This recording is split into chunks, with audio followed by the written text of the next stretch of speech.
नमस्कार, आप देख रहे हैं सुपर 50 एक्सप्रेस और मैं हूं आपके साथ सत्येंद्र भाटी और मैं हूं आपके साथ दीपिका। चलिए शुरुआत करते हैं खबरों की। जम्मू कश्मीर के पुलवामा में एक बार फिर आतंकियों और सुरक्षा बलों के बीच हुई मुठभेड़ में सेना ने 2 आतंकियों को किया ढेर, वहीं पत्थरबाजों की मदद से 2 आतंकी भागे। जम्मू कश्मीर में जीएसटी लागू न होने से रोजाना 100 करोड़ रुपए के अनाज की आवक बंद। शनिवार से जम्मू में नहीं हुई है दाल, चावल, चीनी और गेहूं की सप्लाई। जम्मू कश्मीर में तनाव के बीच राज्यपाल ने की अपने इस्तीफे की पेशकश। एन वोहरा ने केंद्र सरकार को लिखी चिट्ठी, उनका विकल्प तलाशने को कहा। कुलभूषण जाधव को राजनयिक पहुंच देने से पाकिस्तान ने फिर किया इनकार। कहा, इस मामले की तुलना असैन्य कैदियों से करना तर्क का उपहास। आपको बता दें कि शनिवार को भारत ने जाधव तक जल्द राजनयिक पहुंच देने की थी मांग, जिन्हें पाकिस्तानी सैन्य अदालत ने सुनाई है मौत की सजा। पीएम मोदी के सर्जिकल स्ट्राइक से कंपनियों में हड़कंप, खंगाले जा रहे हैं फर्जी कंपनियों के वीआईपी कनेक्शन।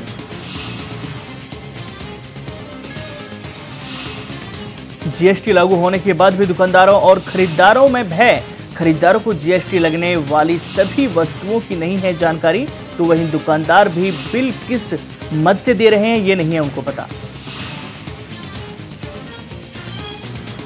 राष्ट्रपति प्रणब मुखर्जी के जीवन पर आधारित प्रेसिडेंट प्रणब मुखर्जी स्टेटमैन नामक किताब का विमोचन। इस दौरान उन्होंने कहा, उन्होंने मतभेद अपने पास रखे और सरकार के कामकाज को प्रभावित नहीं होने दिया। प्रणब मुखर्जी का राष्ट्रपति के तौर पर कार्यकाल समाप्त होने के कुछ दिन पहले पीएम मोदी ने की उनकी खूब तारीफ। पीएम ने कहा, मुखर्जी ने उनका ऐसे ख्याल रखा जैसे कि पिता अपने बेटे का ध्यान रखता है। काले धन के खिलाफ रंग लाई मोदी सरकार की मुहिम। स्विस बैंक में अपने देश के नागरिकों द्वारा जमा धन के मामले में भारत की रैंकिंग में भारी गिरावट। सिक्किम से सटे चीन की सीमा पर तनाव के बीच भारत ने डोकला इलाके में बढ़ाई सैनिकों की तैनाती। 1962 के बाद चीन से पहली बार इतना लंबा सैन्य गतिरोध। सुप्रीम कोर्ट को पेपरलेस बनाने के लिए सारी तैयारियां हुई पूरी। शीर्ष अदालत रजिस्ट्री के अनुसार इस परियोजना को धीरे धीरे करेगी लागू। पहली बार में सिर्फ 5 अदालत में होगी इसकी शुरुआत। अदालतों में पहले सिर्फ सूचीबद्ध नए मामलों की ही होगी शुरुआत। अब न्यायाधीश एक डिस्प्ले उपकरण पर डिजिटली देख सकेंगे सभी दस्तावेज। जीएसटी लागू होने के बाद पहले कारोबारी दिन में घरेलू स्टॉक मार्केट की हुई तेज शुरुआत। 234 अंक चढ़कर खुला सेंसेक्स।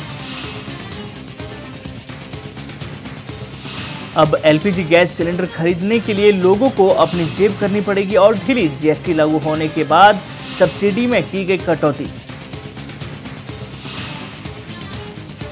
अब जीएसटी लागू होने के बाद लोगों को करने होंगे 32 रुपए अतिरिक्त खर्च। नए कनेक्शन और अतिरिक्त सिलेंडर लेना हुआ महंगा। देश भर के कई राज्यों में लगातार मूसलाधार बारिश जारी। बारिश से बाढ़ जैसे हालात। हिमाचल प्रदेश में बारिश के कारण फिर से भूस्खलन हुआ, तो वहीं असम में भी बाढ़ से हालत गंभीर। ट्रेनों से एसी कोच में यात्रा करने वालों के लिए खुशखबरी। अब 3rd एसी के किराए से भी कम में आप एसी ट्रेन में कर सकते हैं सफर। भारतीय रेलवे ला रही है इकोनॉमी रेलवे कोच। 10 साल पुराना वीडियो ट्वीट कर फिर विवादों में आए अमेरिकी राष्ट्रपति डोनाल्ड ट्रंप। इस वीडियो में वो एक अमेरिकी न्यूज चैनल का लोगो लगे इंसान की पिटाई करते हुए आ रहे हैं नजर। पीएम मोदी की अमेरिकी यात्रा के बाद दोनों देशों के रिश्तों को मजबूती देने के लिए उठाया गया एक और कदम। अमेरिका ने भारत को गार्जियन ड्रोन विमान निर्यात करने के लाइसेंस को दी मंजूरी। फ्रांस में 2 बंदूकधारियों ने एविग्नन मस्जिद के बाहर की अंधाधुंध फायरिंग में 8 लोग घायल। दक्षिणी फ्रेंच शहर में थी मस्जिद। फिलहाल इस घटना को पुलिस ने आतंकवादी हमला न बताकर बताया आपसी रंजिश का मामला। पुलिस के मुताबिक मस्जिद छोड़ने वाले लोग नहीं थे इसका टारगेट। पीएम मोदी का इजरायल दौरा मंगलवार से हो रहा है शुरू। 4 से 6 जुलाई तक पीएम इजरायल में रहेंगे। 70 साल में किसी भारतीय प्रधानमंत्री का है ये पहला दौरा। बिहार के सीएम नीतीश कुमार ने कांग्रेस पर साधा निशाना। कहा, मैं सिद्धांत के साथ नहीं बदला बल्कि कांग्रेस बदल गई है। आज कांग्रेस को भिड़ना किससे चाहिए और वो भिड़ किससे गई है। नीतीश कुमार ने कहा कि केडी कांग्रेस ने राष्ट्रपति चुनाव के लिए जेडीयू को भरोसे में नहीं लिया। उन्होंने कहा कि मौजूद हालात के लिए खुद कांग्रेस जिम्मेदार। बिहार में महागठबंधन में गहरी होती दिख रही है दरार। 27 अगस्त को पटना में आरजेडी ने बीजेपी हटाओ देश बचाओ रैली बुलाई। सूत्रों के मुताबिक इस रैली में शामिल नहीं होगी जेडीयू। बिहार के पूर्व उप मुख्यमंत्री सुशील मोदी ने किया दावा। कहा, मदद के बदले लालू ने नीतीश सरकार को गिराने का दिया ऑफर। सुशील मोदी ने कहा कि बेनामी संपत्ति मामले में फंसे लालू ने बीजेपी नेताओं से मांगी थी मदद, बदले में नीतीश सरकार को गिराने का दिया था ऑफर। यूपी में अपनी ही सरकार के खिलाफ कल से धरने पर बैठने जा रहे हैं योगी सरकार में एक कैबिनेट मंत्री ओम प्रकाश राजभर अपनी सरकार के कामकाज से है नाराज। एमपी में नर्मदा नदी को बचाने के लिए शिवराज सरकार का महाअभियान शुरू। इस अभियान के तहत एक दिन में नर्मदा नदी के किनारे 6 करोड़ पौधे लगाए जाने का दावा। मध्य प्रदेश में कर्ज से परेशान 2 और किसानों ने दी जान। 21 दिनों में 36 किसानों ने की खुदकुशी, जबकि कांग्रेस 25 दिनों में 55 किसानों की आत्महत्या की कह रही है बात। त्रिपुरा टीएमसी में बगावत। ममता से बगावत कर तृणमूल के 6 विधायक बीजेपी के नेतृत्व वाली एनडीए के राष्ट्रपति उम्मीदवार रामनाथ कोविंद के पक्ष में कर सकते हैं मतदान। डॉक्टर एमएससी के पावन दिशा निर्देशन में डेरा सच्चा सौदा द्वारा 130 मानवता भलाई के किए जाते हैं कार्य। 2008 से हर वर्ष याद मुर्शिद फ्री निशक्तता उन्मूलन शिविर लगाकर निशक्त मरीजों की फ्री में किए जाते हैं ऑपरेशन। याद मुर्शिद शिविर में मरीजों की जांच, ऑपरेशन, दवाइयां, कैलिपर, बैसाखी, छड़ी, विशेष जूते आदि निःशुल्क उपलब्ध करवाए जाते हैं।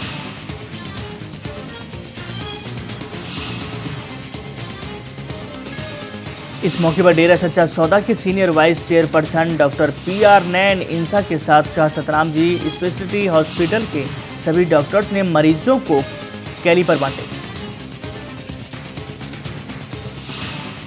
शाह सतनाम जी स्पेशलिटी हॉस्पिटल की हड्डी विशेषज्ञ डॉक्टर वेदिका इंसा ने बताया कि डेरा सच्चा सौदा में हर साल याद मुर्शिद फ्री निशक्तता उन्मूलन शिविर लगाया जाता है। इस कैंप में 55 मरीजों को कृत्रिम अंग बांटे गए। कृत्रिम अंग के इंजीनियर डॉक्टर रमेश कुमार ने बताया कि डेरा सच्चा सौदा में हर साल दिव्यांगों के लिए लगाया जाता है कैंप। पहले मरीजों का कृत्रिम अंग नाप लेकर बनने जाते हैं, फिर वहां मरीजों के कैलिपर फिट किए जाते हैं। राजस्थान में धौलपुर की पंचायत ने लड़कियों के जीन्स पहनने और मोबाइल फोन रखने पर रोक लगाने का सुनाया फरमान। पंचायत के इस आदेश के बाद राज्य महिला आयोग ने जिला प्रशासन से मांगी रिपोर्ट।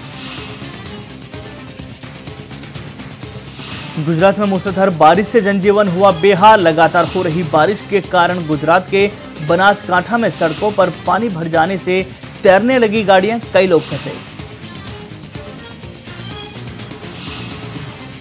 गुजरात में आपदा प्रबंधन विभाग की टीमों ने राष्ट्रीय आपदा मोचन बल के जवानों की मदद से जिले में बाढ़ के पानी में फंसे करीब 14 लोगों को सुरक्षित बाहर निकाला। हिमाचल प्रदेश में बारिश के कारण फिर हुआ भूस्खलन। तेज बारिश के चलते असम में भी बने बाढ़ के गंभीर हालात। एक्टर राजकुमार की पुण्यतिथि आज 3 जुलाई 1996 को मुंबई में हुआ था उनका निधन। पाकिस्तान के बलूचिस्तान प्रांत में 8 अक्टूबर 1926 को कश्मीरी ब्राह्मण परिवार में हुआ था उनका जन्म। बॉलीवुड अभिनेत्री मलाइका अरोड़ा के बिगनी अंदाज ने उड़ाए सबके होश। इंस्टाग्राम पर खुद पोस्ट की तस्वीर जिसमें बेहद हॉट अंदाज में नजर आ रही है मलाइका। मलाइका अक्सर सोशल मीडिया पर शेयर करती रहती हैं अपनी तस्वीरें। पिछले दिनों अरबाज के साथ अपने तलाक की खबरों को लेकर काफी सुर्खियों में रही मलाइका। अक्षय कुमार ने लंदन में शुरू की फिल्म गोल्ड की शूटिंग शुरू करने से पहले अक्षय कुमार ने ट्विटर पर लिखा कि उन्हें अपने प्रशंसकों के प्यार और शुभकामनाओं की है जरूरत। अक्षय कुमार एक्शन एंटरटेनमेंट की फिल्म गोल्ड की पहली निर्धारित शूटिंग के लिए लंदन में हैं। उन्होंने इंस्टाग्राम पर फिल्म में अपने पहले लुक को भी किया साझा। सोनम कपूर आजकल अपने बॉयफ्रेंड आनंद आहूजा के साथ लंदन में मना रही हैं छुट्टियां। लंदन में घूमते समय अचानक एक्ट्रेस जूही चावला से हुई उनकी मुलाकात। जूही भी अपने परिवार के साथ आजकल लंदन में हॉलीडे पर हैं। तीनों ने साथ में कई तस्वीरें क्लिक करवाई। आनंद और जूही दोनों ने अपने इंस्टाग्राम पर शेयर की तस्वीरें। भारत ने आईसीसी महिला विश्व कप के 11वें मैच में पाकिस्तान को 95 रनों से हराया। टूर्नामेंट में भारतीय टीम की है ये लगातार तीसरी जीत। चौथे वनडे में वेस्टइंडीज ने भारत को 11 रनों से हराया। 5 विकेट लेकर जेसन होल्डर बने मैन ऑफ द मैच। फिलहाल भारत सीरीज में 2-1 से आगे।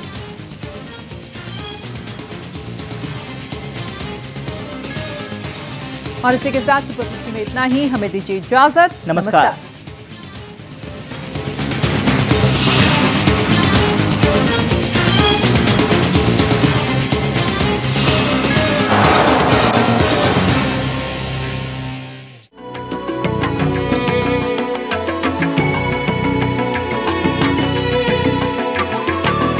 सर्वधर्म संगम, धर्म के सच्चे प्रहरी।